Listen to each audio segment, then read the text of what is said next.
It's not that it does any good to know anything, but a couple of people who had heard me over the years warning about Israel's special operations, one of which was the AIDS attack, which I gave public notice about in the 90s, told me when they heard about COVID 19 that they had thought about me. It's easy to see why. There were things that used to go by the buzzword of synchronicities that happened at that time, like seriously Kennedy's murder.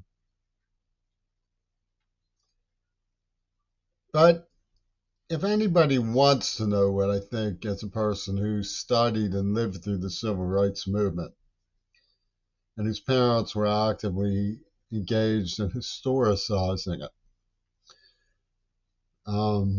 what is it that the Zionists have in mind by removing the lunch counter from the Greenville sit-ins from Smithsonian, which was reported today, for the future? And these were Kamala Harris people working with Donald Trump. And what I believe they're doing is a special operation.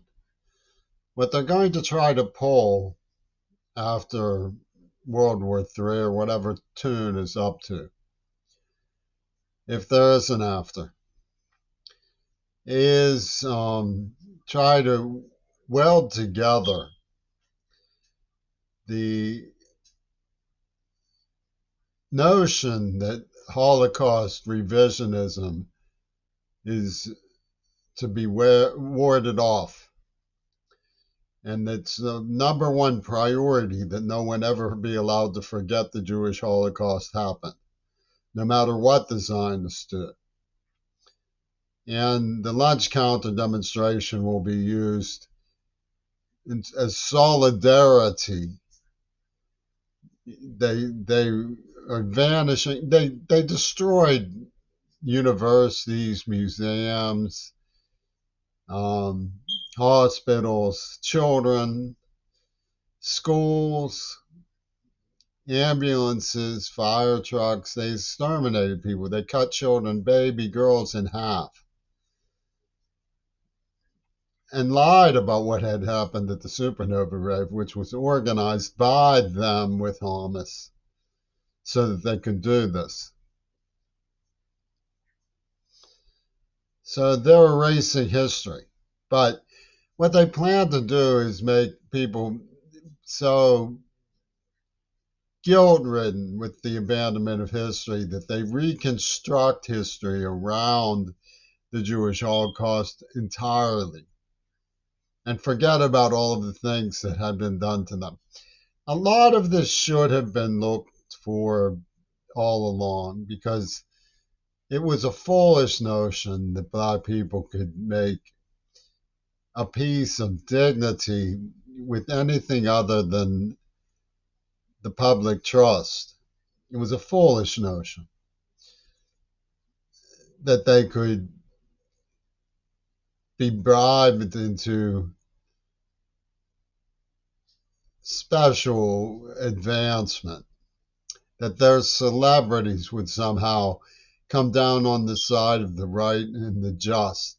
Kamala Harris was publicly trying to use Martin Luther King's name to advance extermination warfare. Israel is uniquely evil.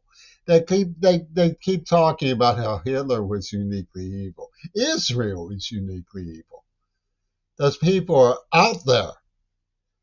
They run around in New York City pulling pistols from their waists, following isolated women down the streets, pushing them and threatening to rape them. And then they claim they're the victims. You know what I had to grow up with? Them kidnapping and gassing me and calling my sister a shiska. This is what the Israelis are doing. They set out after public school figures. They murder senior faculty. They torture and kidnap and use for bizarre sexual experiments. Deaf children in Pittsburgh, they rape them, and now they're tearing out the legacy of the Civil Rights Museum from the Smithsonian. And it's obviously an investment in the future. When they come moaning and groaning that history has been ransacked and that the only true history is the Jewish Holocaust, war guilt about which no one is innocent. And the black people are going to line up at it. They're going to line up at the soup kitchens and say, "Yes, master. Yes, master." They already are. When John Schulman ripped off the museum for $8 million, the NAACP were lining up to say, "Yes, master. Yes, master. We'll give you house arrest.